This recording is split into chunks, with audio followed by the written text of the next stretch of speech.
Las protestas que tumbaron la dictadura comunista de Rumania comenzaron con solo 40 personas. Pero el 11 de julio, miles de cubanos salieron a protestar y la dictadura no cayó de la misma manera. ¿Por qué en Rumania 40 manifestantes logran formar una punta de lanza que unifica al pueblo rumano en contra de la dictadura?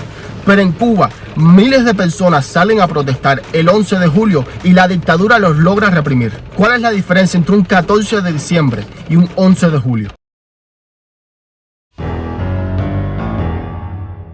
El pueblo rumano estaba tan oprimido como el cubano. No más de 3 personas podían reunirse en un lugar público.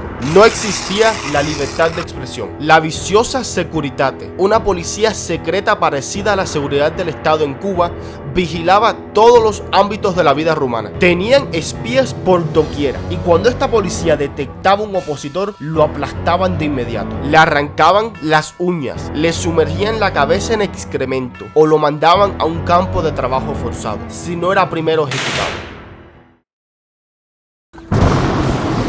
Pero la opresión no era la única manera en la que el pueblo cubano se parecía al pueblo rumano. En Rumania, el pueblo estaba sometido a una injusticia económica que le parecerá familiar a los cubanos. Un trabajador rumano trabajaba el día entero en una fábrica procesando alimentos para ser exportados. Pero cuando llegaba a su casa, no tenía nada para alimentar a su familia. En los años 80, el dictador rumano se antojó de construir el palacio más grande y lujoso del mundo.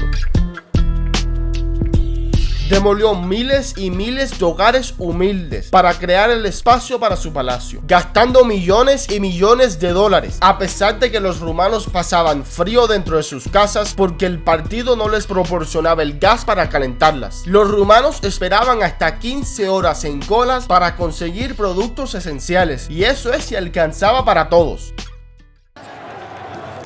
El pueblo rumano vivía oprimido y en la miseria, pero el 22 de diciembre de 1989, una manifestación gigantesca rodeó al dictador dentro de su propio palacio y lo forzó a huir por helicóptero.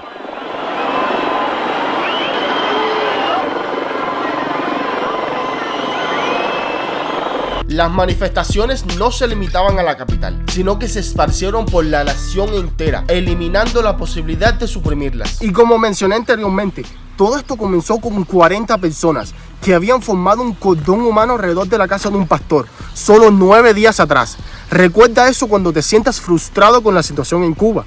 40 años de comunismo rumano se desmoronó en solo 9 días. ¿Por qué en Rumania 40 personas pudieron desencadenar una serie de protestas y manifestaciones que eventualmente derrocaron una dictadura? Pero miles de manifestantes cubanos salen a las calles el 11 de julio y no pueden lograr lo mismo. Para ver qué factor determina el éxito o fracaso de una protesta, debemos mirar de cerca la ciudad donde esos 40 manifestantes primero resistieron al régimen. Timișoara es una ciudad fronteriza localizada a 410 kilómetros de la capital rumana. Esta posición cerca de la frontera le daba muchas ventajas sobre las otras ciudades de la nación. Mientras que el resto del país estaba forzado a consumir la propaganda del régimen, cualquier ciudadano de Timișoara con una antena podía recibir transmisiones extranjeras. Desde la 1 de la mañana a la 1 de la tarde podían recibir canales de noticias que eran transmitidos desde Belgrado en Yugoslavia, al igual que canales de sus vecinos en Hungría.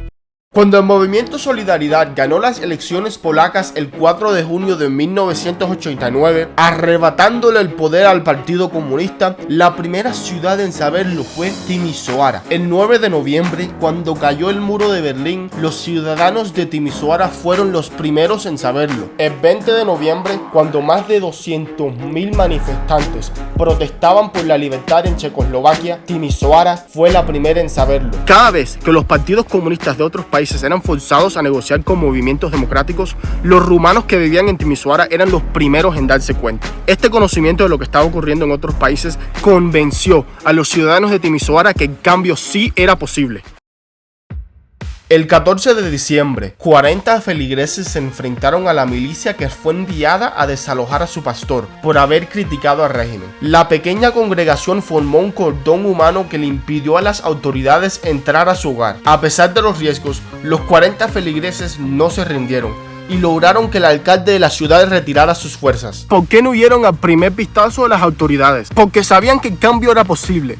porque lo habían visto en otros países y sabían que lo mismo iba a ocurrir en su país si solo actuaban unidos. La creencia entre el pueblo que el cambio es posible es lo que determina si una manifestación crece o muere. 2 días después, el 16 de diciembre, la temida Securitate apareció e intentó desalojar al pastor. Este cuerpo represor estaba acostumbrado a la más absoluta sumisión de todos los ciudadanos rumanos, al igual que el cubano teme las boinas negras y la seguridad del Estado. Imagínate su sorpresa cuando vieron que los 40 manifestantes habían crecido a cientos y que todos gritaban frases anticomunistas. La pequeña manifestación creció porque Timisoara sabía que el cambio sí era posible si todos actuaban unidos. Las fuerzas represoras intentaron aplastarlos con la violencia, pero pronto se dieron cuenta que esto era un grave error. Su violencia alentó al resto del pueblo a salir a las calles. Miles de manifestantes entraron a los comités del partido, donde destruyeron todo, quemaron las banderas comunistas,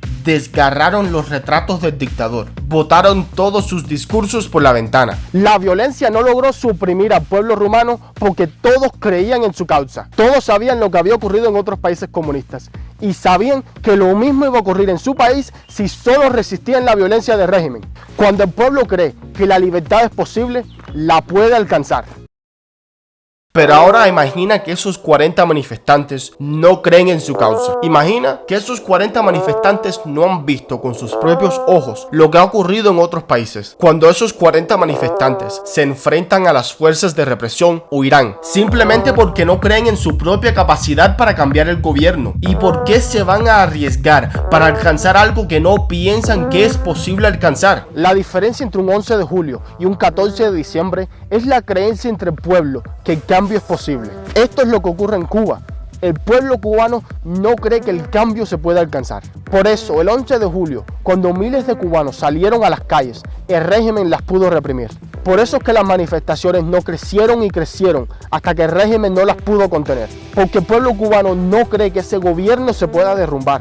¿Y por qué se van a arriesgar protestando cuando no creen que se pueda derrumbar esa dictadura? Esto lo podemos ver en la misma propaganda del régimen hacia las protestas que han estremecido a la dictadura recientemente. En cada manera, protestas que involucraron cientos de personas fueron descartadas como el acto de 5 borrachos.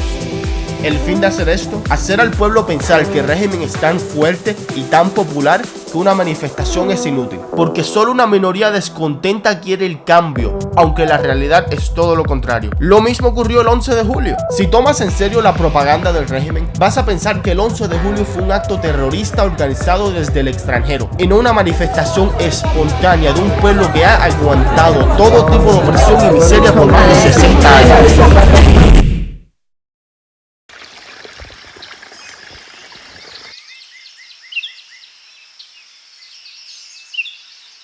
El punto es engañar al pueblo y hacerlos pensar que el régimen tiene el apoyo total de la población para que cada persona individualmente sienta que el cambio es imposible.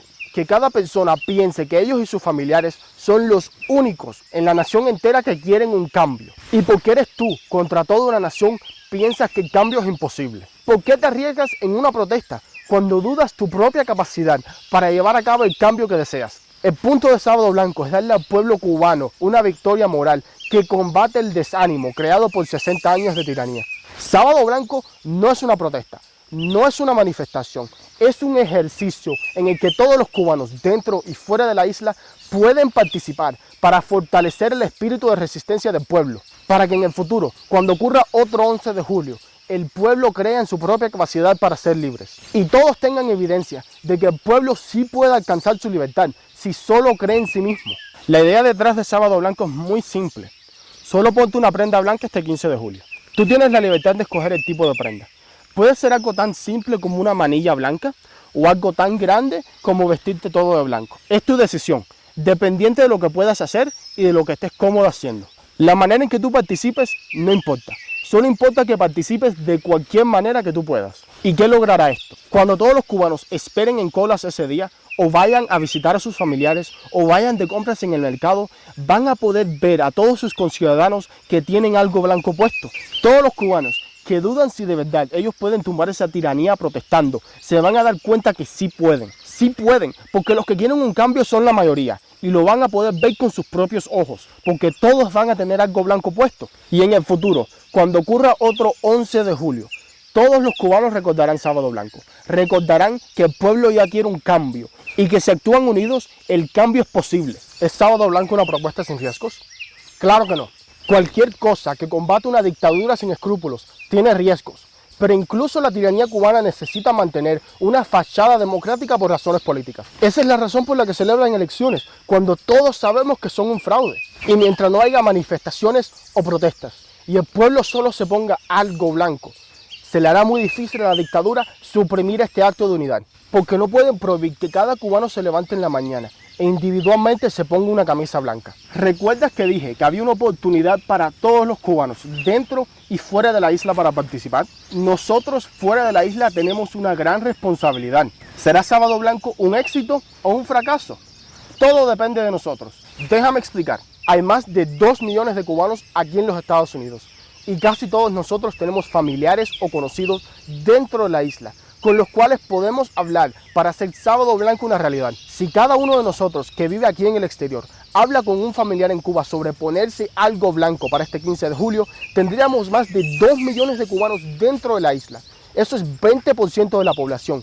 1 de cada 5 cubanos participando en Sábado Blanco. Y si no conoces a nadie dentro de la isla, puedes ayudar muchísimo simplemente dándole like a este video. Cada vez que tú comentas, compartes o le das like a este video, tú estás ayudando directamente a esparcir este mensaje a otros cubanos.